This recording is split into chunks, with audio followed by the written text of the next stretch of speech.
দর্শক, আপনারা দেখতে পাচ্ছেন সরাসরি ছাত্র জনতার যে আন্দোলন, সেই আন্দোলনের সূত্র থেকে সরাসরি আমরা আপনাদের সাথে আছি। আপনারা দেখতে পাচ্ছেন গতকালকে বদরখালী ফেরিঘাট সিএনজি স্টেশনে যে মেয়েটিকে দর্শন করা হয়েছিল, গণদর্শন করা হয়েছিল, সেই মেয়েটির বিচারের দাবিতে ইতিমধ্যে এখানে চকরিয়া এবং মহেশখালীর ছাত্র জনতা যে সমন্বয়ক আছে তাদের নেতৃত্বে ছাত্ররা কিন্তু আন্দোলনে নেমে পড়েছে। আন্দোলনে নেমে তারা কিন্তু এখানে ব্যারিকেড দিয়ে তাদের যে বিচারের দাবি সেটি কিন্তু তারা কিন্তু এখন সেটি আপনাদের সামনে দেখাচ্ছে, আপনারা দেখতে পাচ্ছেন। আমার সোনার বাংলায় আমার সোনার বাংলায় বিচার চাই, বিচার চাই, বিচার চাই, বিচার চাই। রক্তে আগুন লেগেছে, রক্তে আগুন লেগেছে। আমার বোন র্যাব কেন? আমার বোন র্যাব কেন? আমার বোন র্যাব কেন? আমার বোন র্যাব কেন? আমার বোন র্যাব কেন? আমার বোন র্যাব কেন? বিচার চাই, বিচার চাই, বিচার চাই, বিচার চাই, বিচার চাই, বিচার চাই, বিচার চাই, বিচার চাই,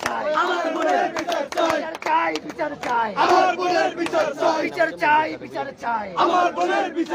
জেগেছে রে, জেগেছে, জেগেছে রে, জেগেছে। আমার বোন র্যাব কেন?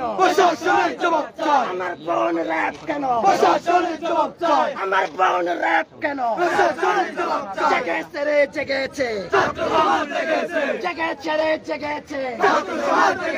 আমার সোনার বাংলায় আমার সোনার বাংলায় দর্শকদের ঠাঁই নাই, দর্শকদের ঠাঁই নাই।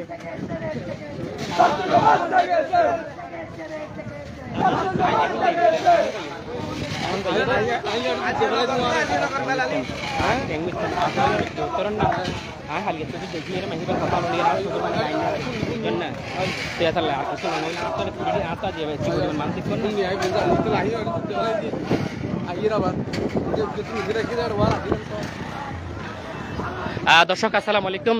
আপনারা দেখতে পাচ্ছেন এখানকার অবস্থা তমতমে পরিস্থিতি। গতকাল রাত্রে আমার কথা হচ্ছে, এই যে বদরখালী যারা সাংবাদিক আছেন তারা আমরা সকাল থেকে তাদেরকে আমরা দেখতেছি, কিন্তু এখনো পর্যন্ত সোমাকাবার সকরিয়া যারা সাংবাদিক ভাই আছেন তারা এখানে আসে নাই কেন? তারা ওদের সাথে লিয়াজু আছে নাকি? অবশ্যই তারা ওদের সাথে লিয়াজু আছে, তাদেরও বিচারের আওতাভুক্ত আনতে হবে অবশ্যই।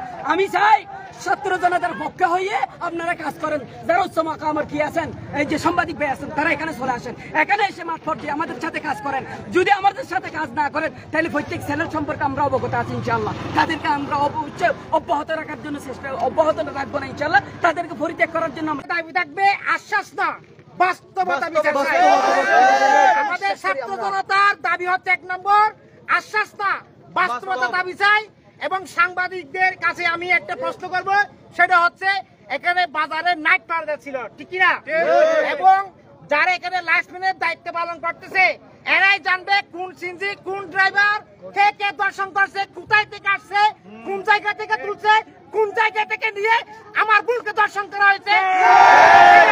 আমাদের বাস্তবতা চাই, আমরা আশ্বাস চাই না। স্বৈরাচারের দূষণকৃত বলে এটা হয়েছে আমার জানা। আমরা আমার বোনের যে ইজ্জত হানি হয়েছে সেটার জন্য আমরা ঐক্যবদ্ধ হবে রাজপথে থাকবো, কাজ করে যাবো। কথা হচ্ছে বাজারে কয়েকটা সিসি ক্যামেরা আছে, ওই সিসি ক্যামেরা গুলো আজকে ভিতর দিকে ঘুরানো কেন? প্রশাসন এই নিয়ে কথা বলছে না কেন? এই সিসি ক্যামেরা যেগুলো আছে কাল 9:30 থেকে 10টা পর্যন্ত এই সিসিটিভি চেক করলে বুঝা যাবে এখান থেকে কে কে এসেছিল। ওই ড্রাইভারের নাম যে শনাক্ত হয়েছে, গণমাধ্যম কর্মীরা যে ড্রাইভারের নাম বলেছেন, প্রশাসন ওদেরকে গ্রেফতার করছে না কেন? 3 নম্বর, যে দর্শকের একটা ব্যাগ, মানি ব্যাগ উদ্ধার করা হয়েছে, ওই মানি ব্যাগের তদন্ত নিয়ে ওই লোকটাকে গ্রেফতার করছে না কেন? উনি তো এখনো বাংলাদেশ থেকে বাইরে যাই নাই। তাহলে বুঝা যায় এখানে ওই দর্শকদের পিছনে আরো অনেকের গোয়েন্দাদের হাত আছে। যাদের হাত আছে তাদেরকে আমরা গর্ত থেকে বাইর করতে চাই। সারা যেন গর্ত থেকে বাইর করে আমাদেরকে গ্রেফতার করে দেখাইতে হবে। আমরা ততক্ষণ পর্যন্ত রাজপথ ছাড়ব। আমাদের আজকে যে বাংলাদেশ খেলার মধ্যে যিনি প্রধান উপদেষ্টা হিসেবে আছেন ডক্টর ইউনূস, ডক্টর ইউনূসের প্রতিও আমাদের আহ্বান থাকবে যে আমার বোন দর্শন হয়েছে, সেই দর্শনের তদন্ত সুষ্ঠু বিচার চাই আমরা। গোয়েন্দা বিভাগের মাধ্যমে হলো আজকের দিনের মধ্যে তাকে বাংলাদেশ থেকে বের করে তার শাস্তি চাই আমরা। আর ফুলকলির সামনে যেটা আছে সিসি ক্যামেরা আছে, সেটা নাকি প্রশাসনের সিসি ক্যামেরা।